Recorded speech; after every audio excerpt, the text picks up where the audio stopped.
اتنا سخت ترین گناہ ہے یہ، اللہ نظر رحمت نہیں فرماتا اس بندے پر، اللہ نظر رحمت نہیں فرماتا۔ حضور فرماتے ہیں میں اگر چاہوں تو اس کے گھر کو آگ لگا دوں دنیا میں ہی، اس کو جینے کا کیا حق ہے؟ یہ سخت ترین چیز ہے۔ ہمارے بچے، ہمارے نوجوان، ان کو ایسا لگا اس نے اپنی پچھلی کی ہوئی ساری نیکیاں ضائع کر دیا، اس کی نیکیاں ختم کر دی گئیں، اس کے رزق سے برکت اٹھا لی جاتی۔ توجہ نوجوانوں، ماں باپ میں سے کوئی ایک بوڑھا ہو جائے یا دونوں بوڑھے ہو جائیں، اللہ فرماتا ہے اب ان کو اف تک نہ کہنا، فلا تقل لہما اف، اف تک نہ کہنا، ولا تنہرہما، اور نہ ہی ان کو جھڑک کر بات کرو، وقل لہما قولا کریما، جب ان سے بات کرو تو نرم انداز میں بات کرو۔ جس نے اپنی ماں سے یا اپنے باپ سے سخت لہجے میں بات کیا، اس نے اپنی پچھلی کی ہوئی ساری نیکیاں ضائع کر دیا، اس کی نیکیاں ختم کر دی گئیں، اس کے رزق سے برکت اٹھا لی جاتی ہے۔ جو اپنے والدین سے سخت لہجے میں بات کرتا ہے، نافرمان، جس نے اپنے والدین کا دل دکھایا۔ حدیث پاک میں میرے آقا صلی اللہ علیہ وسلم فرماتے ہیں، حضور فرماتے ہیں میں اگر چاہوں تو اس کے گھر کو آگ لگا دوں دنیا میں ہی، اس کو جینے کا کیا حق ہے؟ یہ سخت ترین چیز ہے۔ ہمارے بچے، ہمارے نوجوان، ان کو ایسا لگتا ہے ماں باپ بالکل عام سے لوگ ہیں، جیسے چاہیں ویسے بات کریں، انہوں نے تمہیں لاڑ و پیار سے پالا ہے تو اس کا مطلب یہ نہیں ہے کہ تم ان کے اوپر حاکم بنو۔ اور آج کے بچے جو کر رہے ہیں اپنے ماں باپ کے ساتھ، اس سے وہ حدیث پاک ثابت آ جاتی ہے۔ میرے آقا نے فرمایا سچ، قیامت کی نشانیوں میں سے ایک نشانی ہے ان تلد الامۃ ربتہا، عورت جو ہے اپنا سردار جنے گی، یعنی عورت سے جو بیٹا پیدا ہوگا وہ سردار بنے گا، یعنی خود ماں کے اوپر ہی حکومت کر رہا ہے۔ باندی اپنا سردار جنے گی، مطلب یہ ہے ماں باندی بن کر کے رہے گی، کنیز بن کر کے رہے گی، اور بیٹا حاکم بن کر رہے گا۔ یہ اکثر گھروں کا رواج ہے۔ ماں تو کام کی مشین ہے، ماں تو باندی ہے، گھر کی کنیز ہے، وہ تمہیں جو چاہیے وہ سب اس ماں سے ہی کرواؤ۔ ماں تمہارے کپڑے بھی دھوئے، ماں تمہارا کچرا بھی صاف کرے، ماں تمہارے برتن بھی دھوئے، تم جہاں بیٹھے ہو وہاں تمہارے لیے کھانا بھی لا کر پروسے، کنیز ہی تو ہے تمہاری، تم نے اس کو باندی بنا رکھا ہے، پلس اس کے اوپر حکم الگ جماتے ہو۔ اتنا سخت ترین گناہ ہے یہ، اللہ نظر رحمت نہیں فرماتا اس بندے پر، اللہ نظر رحمت نہیں فرماتا۔ نبی پاک صلی اللہ تعالیٰ علیہ وسلم کے فرامین اگر دیکھیں، ان لوگوں کی فضیلت آئی ہے قرآن میں بھی اور حدیث میں بھی۔ آپ کو میں بتاؤں، سیدنا موسیٰ علیہ الصلوۃ والتسلیم نے ایک بار اللہ کریم کی بارگاہ میں یوں عرض کی کہ مولا میرا جنت میں رفیق کون ہے؟ دنیا میں بہت سارے قریبی ہیں، جنت میں میرا رفیق، میرے ساتھ رہنے والا کون ہے؟ اللہ تبارک و تعالیٰ نے فرمایا کہ فلاں ایک گوشت کا کاروباری ہے، قصاب ہے، اس کا نام بتایا کہ یہ آپ کا جنت میں رفیق ہوگا۔ سیدنا موسیٰ علیہ السلام ڈھونڈتے ہوئے اس کو گئے کہ یہ قصاب کہاں رہتا ہے۔ جا کر دیکھا تو وہ دن بھر گوشت بیچ رہا تھا، اس کے ساتھ رہے کہ اس کی ایسی کون سی نیکی ہے اللہ کے اس کو نبی کے ساتھ رکھا ہے جنت میں۔ شام ہوئی تو موسیٰ علیہ السلام نے اس سے کہا کہ میں تیرے ساتھ چلوں گھر۔ اس نے کہا بہت اچھی بات ہے، آپ چلیے میرے ساتھ، میرے گھر مہمان ہو۔ گھر لے کر آیا، اس کے چھوٹے بچے بھی تھے۔ موسیٰ علیہ الصلوۃ والتسلیم گھر گئے تو دیکھا اس نے جلدی سے اپنے گھر میں جا کر کچھ چیز، روٹی یا دودھ لیا، اور اللہ کے نبی کو بھی بٹھایا ہے اور اپنے بچوں کو بھی بٹھایا ہے، اور اس کی ماں بستر پر تھی، اسے جا کر دودھ میں روٹی چور کر نرم کر کر کے کھلا رہا ہے، اور اس کی ماں بستر پر سے ہاتھ اٹھاتی اور کہتی مولا میرے بیٹے کو تو جنت میں موسیٰ کا ہم نشین بنا دے۔ یہ اللہ تبارک و تعالیٰ نے اس ماں کی دعا سے اس بندے کو، ماں کے خدمتگار کو، جنت میں موسیٰ علیہ السلام کا رفیق بنایا۔ میرے عزیزو، ماں باپ کو اپنے کنیز یا اپنے غلام نہ سمجھنا، یہ باندی یا تمہارے غلام نہیں ہیں۔ اور رب تبارک و تعالیٰ نے ان آیتوں میں فرمایا وَاخْفِضْ لَهُمَا جَنَاحَ الذُّلِّ مِنَ الرَّحْمَةِ وَقُلْ رَبِّ ارْحَمْهُمَا كَمَا رَبَّيَانِي صَغِيرًا۔ ان کے سامنے جب جاؤ تو اپنے بازوؤں کو نرمی سے بچھا دو۔ بازوؤں کو بچھا دینا مطلب کیا ہے؟ ان کے سامنے عاجزی کرو۔ تمہارے باپ بوڑھے ہو جائیں، تمہاری ماں بوڑھی ہو جائے، ان کو یہ احساس بھی نہ ہونے دو کہ وہ ایک چیز کو بار بار بول رہے ہیں۔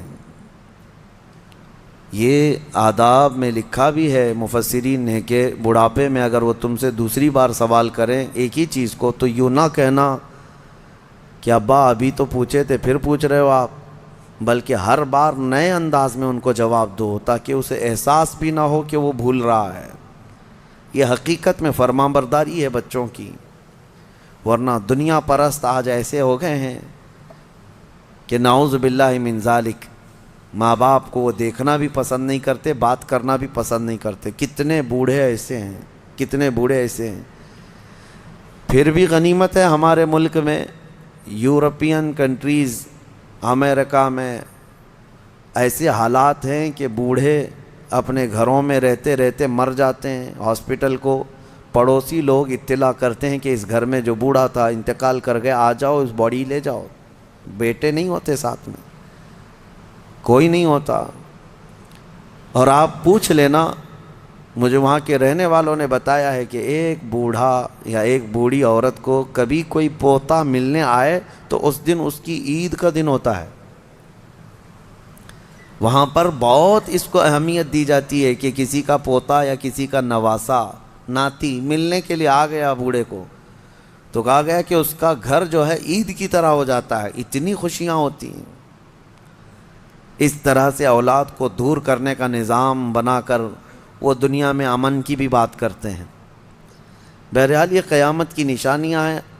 حضور پاک صلی اللہ تعالیٰ علیہ وسلم نے اس شخص کے لیے ہلاکت کی دعا کی ہے، ممبر پر کھڑے ہو کر کے میرے آقا نے ہلاکت کی دعا کی ہے، مولا وہ شخص ہلاک ہو، برباد ہو جائے۔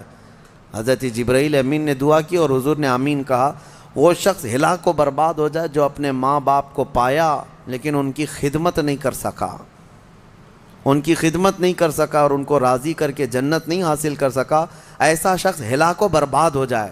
حضور نے آمین کہا۔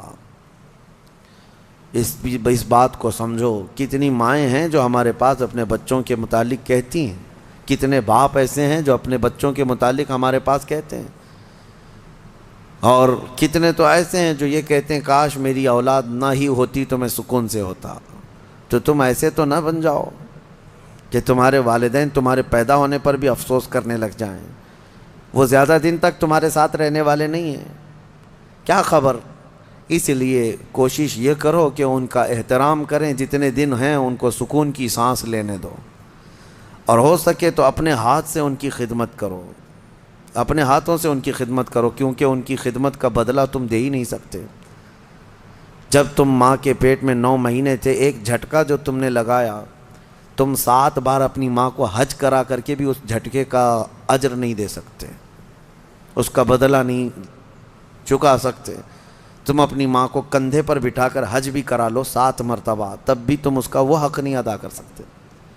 بہت بڑا عظیم حق ہے، اور کتنے ہلکے میں دھڑلے سے نوجوان اپنی ماؤں کو گالیاں تک دیتے ہیں، نعوذ باللہ۔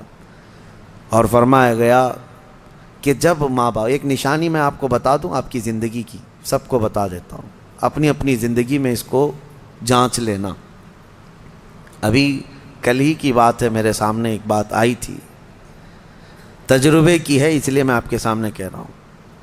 اللہ ایسا ہرگز نہ ہونے دے ہمارے گھر میں، جس دن ماں اور باپ بیٹے سے بات کرنے میں ڈرنے لگ جائیں کہ پتہ نہیں بیٹا ناراض نہ ہو جائے، فرمایا گیا اس دن اس کے رزق کے دروازے بند ہو چکے ہوں گے، اس کی برکت کے دروازے ختم ہو چکے ہیں۔ ماں باپ جب بچے سے ڈرنے لگ جائیں کہ کچھ کہوں گا تو بیٹا روٹھ نہ جائے، الٹا جواب دے دے گا، رس کر کے روٹ کر کے گھر چھوڑ کر بھاگ جائے گا، یہ سب حالات سے جب ماں باپ تم سے بات کرنے میں ڈرنے لگ جائیں، ڈانٹنا تو وہ بہت پہلے ہی چھوڑ چکے ہیں، اب بات کرنے میں بھی ڈرنے لگ جاتے ہیں جب بچہ جوان ہوتا ہے۔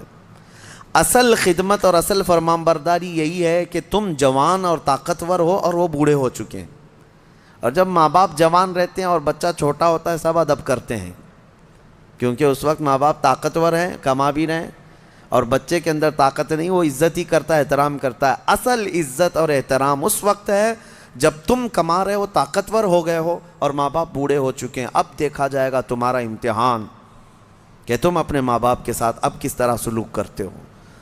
اللہ کریم ہم سب کو والدین کی فرما برداری عطا فرمائے، اور جن کے والدین موجود ہیں وہ خدمت کر کے وہ جنت حاصل کریں۔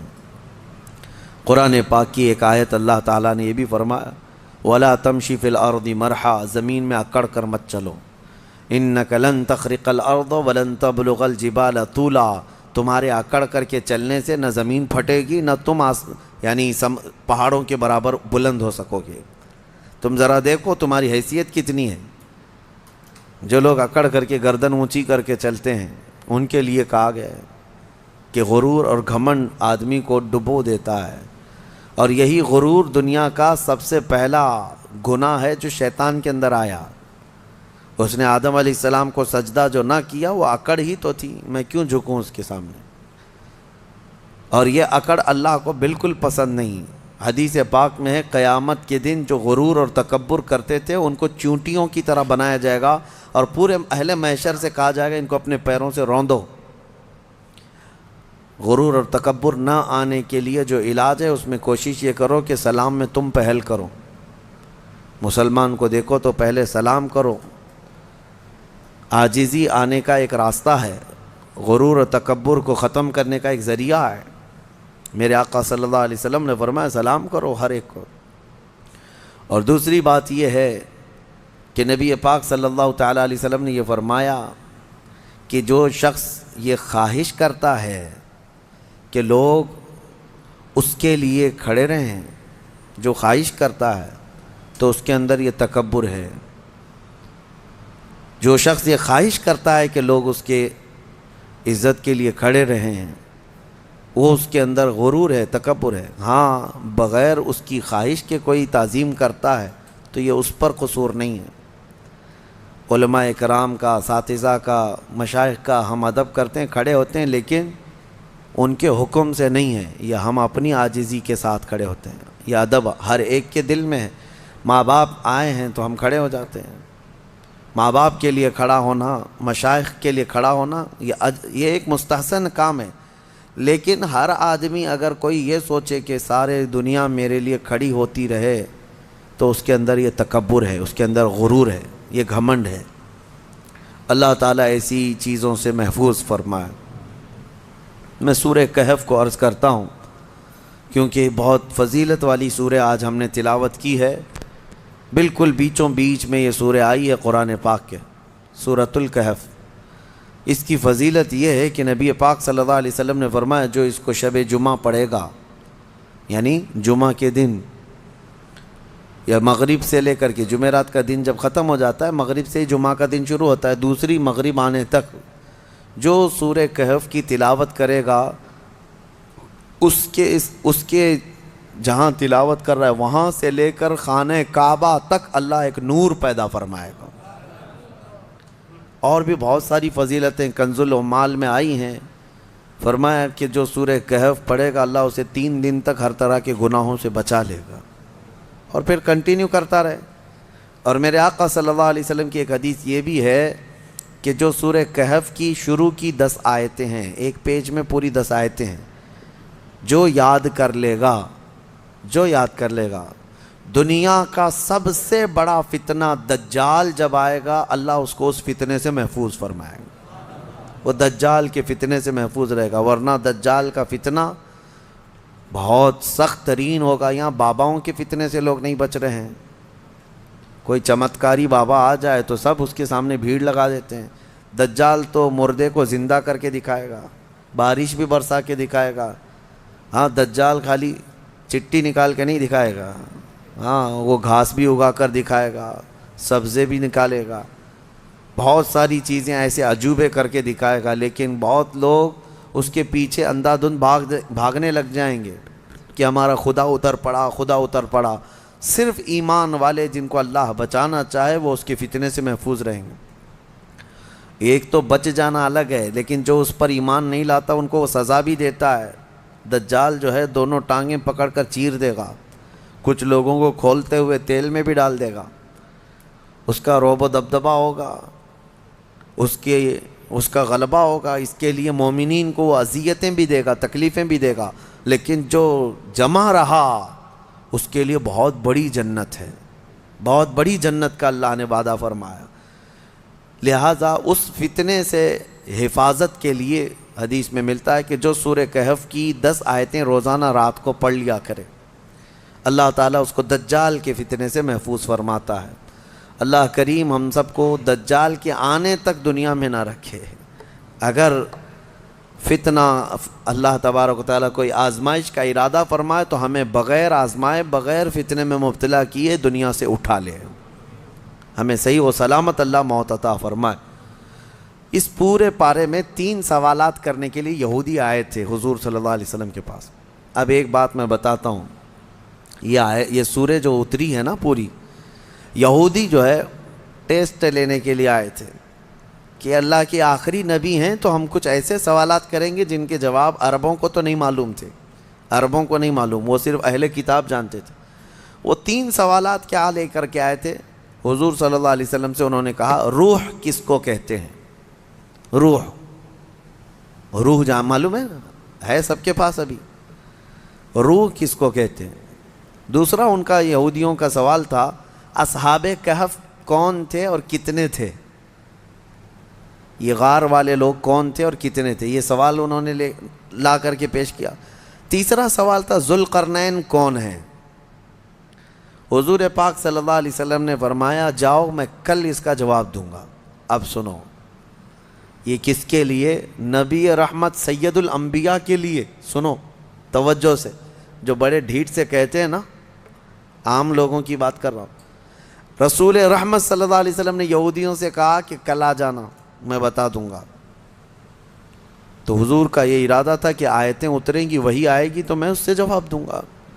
کوئی آیت نہیں آئی، کوئی وحی نہیں آئی۔ دوسرے دن یہودی آئے، حضور پاک صلی اللہ علیہ وسلم نے ان سے فرمایا کہ جاؤ میں اور کل بتاؤں گا۔ 2 مرتبہ 3 مرتبہ حضور صلی اللہ علیہ وسلم نے ٹال دیا، اور یہودیوں کو یہی چاہیے تھا، بہانہ بدنام کرنے کے لیے، پروپیگنڈا پھیلانے کے لیے۔ اب آیتیں نہیں آئیں، کئی دن تک وقفہ ہو گیا۔ روز آیت آتی تھی، کبھی دن میں کئی مرتبہ آیتیں اترتی تھی، لیکن اتنا لمبا وقفہ ہو گیا۔ حضور اکرم صلی اللہ علیہ وسلم کے قلب اطہر پر یہ بات بہت گراں گزر رہی تھی کہ کیا ہو گیا۔ تب پھر اللہ تعالیٰ نے یہ سورہ تو اتاری، سورہ کہف، لیکن اس میں یہ فرمایا وَلَا تَقُولَنَّ لِشَيْءٍ إِنِّي فَاعِلٌ ذَلِكَ غَدًا۔ اے محبوب، ہرگز ہرگز یہ مت کہنا کہ کل میں یہ کر دوں گا۔ یہ اللہ تعالیٰ کو پسند نہیں ہے، اپنے رسول کو اللہ تعالیٰ فرما رہا ہے ہرگز یہ مت کہنا کہ کل میں یہ کر دوں گا، الا ان یشاء اللہ، جب بھی کہنا تو یوں کہنا اگر اللہ چاہے تو کروں گا۔ یہی ہے انشاءاللہ۔ انشاءاللہ جو ہم کہتے ہیں، بعض لوگوں کو شک لگنے لگتا ہے، ارے پکا بولو نا۔ انشاءاللہ ہر پکی بات پہ بھی بولا جائے۔ ہاں یہاں ہمارے ہاں اس طرح کا رواج ہے۔ شروع میں ایسا تھا، ہم جو ہے مصر میں بس جا رہی تھی ہمارے جہاں جانا ہے کالج کلیہ پہ، نمبر بھی وہی ہے بس کا، لیکن شک ہو رہا تھا۔ تو بس کے ڈرائیور سے ہم نے پوچھا کہ یہ کلیہ جائے گی، مدینہ نصر جائے گی؟ اس نے کہا انشاءاللہ۔ تو منہ دیکھتے کھڑے رہ گئے۔ پھر سے اس سے پوچھا کہ جائے گی وہاں پہ جائے گی؟ اس نے کہا انشاءاللہ، بیٹھو۔ یہ انشاءاللہ وہ یقین کے لیے بول رہے ہیں، لیکن جو کھڑے ہیں ان کو ایسا لگ رہا ہے پتہ نہیں یہ پکا ہے بھی کہ نہیں ہے۔ نعوذ باللہ، یہاں لوگوں نے بھی جو ہے اس طرح سے بنا لیا ہے کہ اگر ان کو ایسا لگتا ہے کہ ڈاواں ڈول ہے تو ہم یہ بول کے نکل جائیں۔ ٹھیک ہے، اگر آپ کو کسی معاملے میں شک ہے تب بھی کہو انشاءاللہ، لیکن جس معاملے میں یقین ہے اس میں بھی کہو انشاءاللہ۔ یقین ہے اس میں بھی کہو انشاءاللہ. اب آپ کو اس مجلس میں بیٹھے ہیں، آپ گھر جانا ہے نا آپ سب کو، جبکہ پکا معلوم ہے ابھی اٹھیں گے، اب جائیں گے اب سب لوگ، لیکن آپ کو کہنا کیا چاہیے؟ انشاءاللہ. اگر اللہ چاہے تو میں جاؤں گا، ورنہ ہمیں پتہ نہیں، دروازے کے باہر نکلنے سے پہلے بھی موت آ سکتی. انشاءاللہ کی عادت ہو. اور اللہ نے اپنے رسول کو تنبیہ فرمائی ہے کہ آپ ایسا نہ کہیں کہ کل میں بتا دوں گا، بلکہ یوں کہیں کہ اگر اللہ چاہے تو، اگر اللہ چاہے تو. یہاں لوگوں میں یہ رواج قائم ہو، ہر ایک آدمی یقین والے معاملے میں بھی کیا کہے؟ انشاءاللہ. اللہ تعالیٰ چاہے تو میں ہی کروں گا. ہمارے استاد ایک کہتے تھے، ایک آدمی گھوڑا خریدنے کے لیے آیا، پیسے تھے اس کے پاس 50,000 روپے. امام صاحب کے پاس آیا، کہا کہاں جا رہے ہو؟ کہا گھوڑا خریدنے جا رہا ہوں. تو حضرت نے پوچھا کب؟ آج ہی خریدو گے؟ کہا اب بھی خرید کے لا رہا ہوں. امام صاحب نے، حضرت نے کہا بیٹا انشاءاللہ بولو. کہا انشاءاللہ انشاءاللہ کچھ نہیں، ابھی جا رہا ہوں مارکیٹ میں، دیکھو پیسہ بھی ہے، لے کے یہاں آؤں گا. یہ یہاں کا رواج ہے، یعنی انشاءاللہ وغیرہ کی ضرورت نہیں ہے، ابھی جا رہا ہوں پکا ہے، لے کے ہی آؤں گا. انہوں نے کہا پھر بھی بولو. کہا نہیں، اس کی کیا ضرورت ہے. گیا وہ گھوڑا خریدنے کے لیے مارکیٹ میں گیا تھا، اس سے پہلے کھانے کے لیے کسی ہوٹل میں گیا، کھانا کھایا، خوب بریانی وغیرہ ساری چیزیں، کسی نے اس کے پاس پیسے مار لیے، پوری پاکٹ کاٹ لیا، پورے جتنے پیسے تھے. اب اس کے بعد اٹھا، اس کے پاس بل دینے کے لیے بھی پیسے نہیں تھے. تو ہوٹل والوں نے کہا کہ یہ تو چور چکا دکھ رہا ہے، اتنا سب کھا لیا اور بل دینے کے لیے برسوں پہلے کی بات ہے. اس کو وہیں پر لگا دیا اور کہا کہ پورے برتن دھل کے جائے. یہاں سے ہوٹل کے پورے برتن اس سے دھلوائے، صفائی کروائے. شام ہو گئی، کپڑے میلے تھے، کچیلے ہیں، پتہ نہیں کتنے ٹیبل صاف کیا، برتن دھویا اور واپس منہ لٹکائے آیا. حضرت بیچ میں مل گئے امام صاحب. کہا کہاں ہے گھوڑا؟ تو اس نے کہا میں انشاءاللہ گیا تھا گھوڑا لانے، انشاءاللہ کھانا کھا رہا تھا، انشاءاللہ کسی نے پیسے چرا لیا، پھر انشاءاللہ ہوٹل والے نے جو ہے برتن منجوایا، پھر انشاءاللہ میں ٹیبل صاف کیا، پھر انشاءاللہ اب واپس آیا. اب تو ہر بات پہ انشاءاللہ. میرے عزیزو، یہ کوئی انشاءاللہ یہ محاورہ نہیں ہے، تکیہ کلام نہیں ہے، یہ یقین کو جتاتا ہے. اللہ کی ذات سے آپ کا کتنا گہرا تعلق ہے. لٹ جانے کے بعد مت کہو، سب کچھ ہونے کے وقت بھی کہو کہ اگر میرا مولا چاہے. اسی طرح کی ایک روایت حضرت سلیمان علیہ السلام کے متعلق ہے. ان کی 100 بیویاں تھیں. انہوں نے ایک رات یوں کہا کہ آج کی رات میں اپنی ساری بیویوں کے پاس جاؤں گا، سب سے صحبت کروں گا اور ہر ایک سے ایک مجاہد بیٹا پیدا ہوگا. لیکن انہوں نے انشاءاللہ نہیں کہا تھا. وہ گئے، رات ساری بیویوں سے ملاقات کی. اللہ کے نبی ہیں، نبی کی طاقت کو عام انسانوں سے کمپیئر نہیں کریں بہرحال. لیکن ان کے اس قول کا کچھ بھی نہیں ہوا. بعد میں ایک ہی بیوی سے ایک بیٹا پیدا ہوا، کمزور.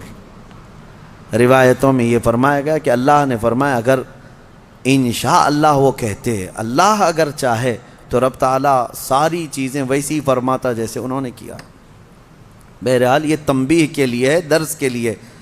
اب جب نبیوں کے لیے اللہ تعالیٰ نے یہ فرمایا ہے تو عام انسانوں کے لیے کیا ہے؟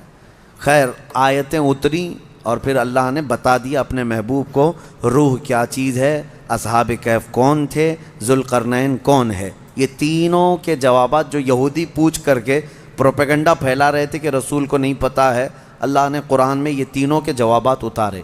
روح اللہ کا ایک حکم ہے، اللہ کا نور ہے. اور اصحاب کہف اللہ نے فرمایا کچھ لوگ کہتے ہیں 5 تھے 6 تھے اور کچھ کہتے ہیں 7 تھے، 8واں ان کا کتا ہے. اے محبوب آپ فرما دیں ان کی صحیح تعداد اللہ ہی کو معلوم ہے.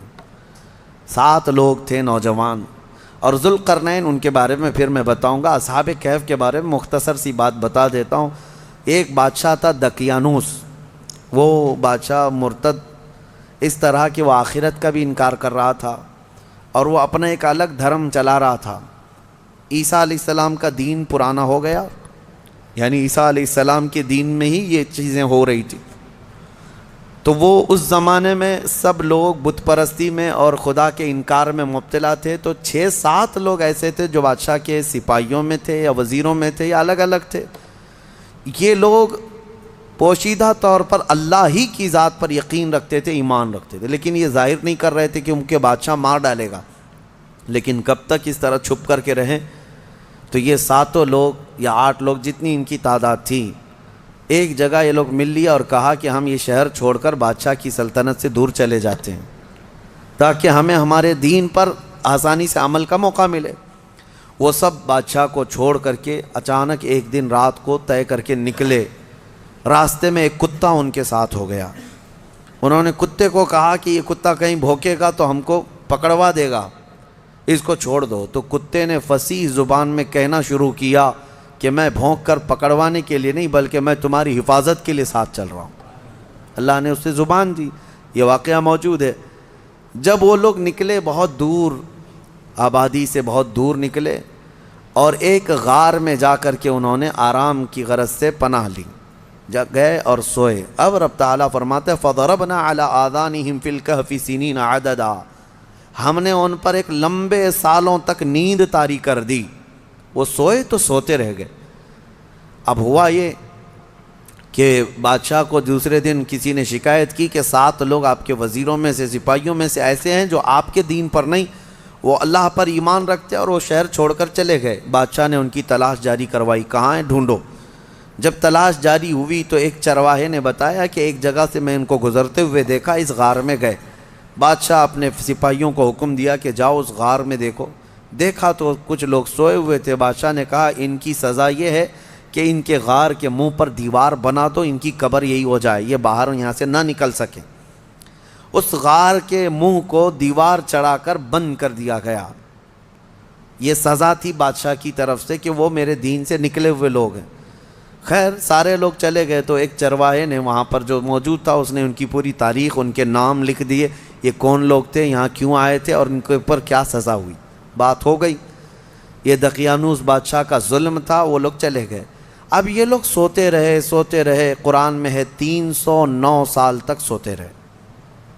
309 سال. اصل میں یہ 300 سال ہی ہیں, لیکن یہ جو سورج کے سال ہیں جن کو شمسی سال کہتے ہیں, جنوری, فیبروری, مارچ, اپریل, یہ شمسی سال ہیں, یہ سورج سے چلتے ہیں. اور قمری مہینے جو ہیں چاند سے چلتے ہیں, جو محرم, صفر, ربیع الاول, ربیع الاخر. اس میں اور اس میں فرق کیا ہوتا ہے معلوم ہے؟ ہر 100 سال پہ 3 سال کا فرق آ جاتا ہے. ہر 100 سال پہ 3 سال کا فرق آ جاتا ہے. یعنی اسلامی مہینے کبھی 29 کے ہوتے ہیں, کبھی 30 کے, کبھی 2 مرتبہ 29 کے ہو گئے. یہ جو چاند والے مہینے ہم ان کو اسلامی مہینہ کہتے ہیں, اصل یہ چاند کے مہینے, چاند ایسے چلتے ہیں. اور باقی جو سورج سے چل رہے ہیں شمسی مہینے, جنوری, فیبروری, یہ فکس ہیں. ان میں کوئی چاند بھی دیکھنے کی ضرورت نہیں, سورج بھی دیکھنے کی ضرورت نہیں, وہ فکس ہیں. تو ان سالوں کے اعتبار سے جو شمسی سال اگر 100 سال ہو گئے تو قمری جو ہے نا 103 سال ہو جائیں گے. اس طرح 300 سال شمسی وہ اصحاب کہف سوتے رہے, لیکن قمری مہینوں کے اعتبار سے 309 سال ہو گئے, 9 سال ایکسٹرا. تو 309 سال کے بعد اللہ تعالیٰ نے دوبارہ کیسے ان کو اٹھایا؟ اب روایت میں یہ ہے کہ ایک بادشاہ آیا بیدروس. وہ اچھا بادشاہ تھا, منصف تھا, عادل تھا, ایمان والا تھا. اس نے اپنی قوم کو ہدایت دینے کی بہت کوشش کی, سمجھا رہا تھا کہ آخرت پر ایمان لاؤ, اللہ دوبارہ موت کے بعد اٹھانے والا ہے. لوگ انکار کرتے تھے کہ کچھ نہیں ہوتا, مرنے کے بعد جو ہے نا جیسے جلا کر کے راکھ کر دیے, استھیاں بہا دیا گنگا میں, اب کوئی آنے والا نہیں ہے. یہی عقیدہ تھا اس وقت بھی تھا کہ کوئی دوبارہ اٹھائے نہیں جائے. عجیب بات ہے, جلا کر راکھ کر کے دریا میں بہاتے ہیں اور کہتے ہیں کہ حساب کتاب کچھ نہیں ہوگا, لیکن پرن جنم کا عقیدہ رکھتے ہیں. نہیں, دوسرے جنم میں چوہا بلی ہو کے پیدا ہو سکتا ہے, کتا بھی بن کے پیدا ہو سکتا ہے. اچھے گن کیا تھا تو کچھ اچھا بن کے پیدا ہوگا, اب برے گن کیا تھا تو دوسرے جنم میں پتہ نہیں کیا بن کے پیدا ہوگا. اب یہ جتنے حکومت میں بیٹھے ہم دیکھتے ہیں کیا بن کے پیدا ہوں گے ان کے حساب سے. ہمارا عقیدہ تو نہیں ہے. ہمارے ہاں ایک بار موت کے بعد دوبارہ قیامت کے دن ہی اٹھایا جائے گا. قیامت کے دن ہی دوبارہ اٹھایا جائے. اس کا انکار کر رہے تھے لوگ کہ دوبارہ اٹھایا نہیں جائے گا. تو بہدروس بادشاہ اللہ کی بارگاہ میں دعا کر رہا تھا، مولا کوئی ایسی نشانی بتا دے کہ جس نشانی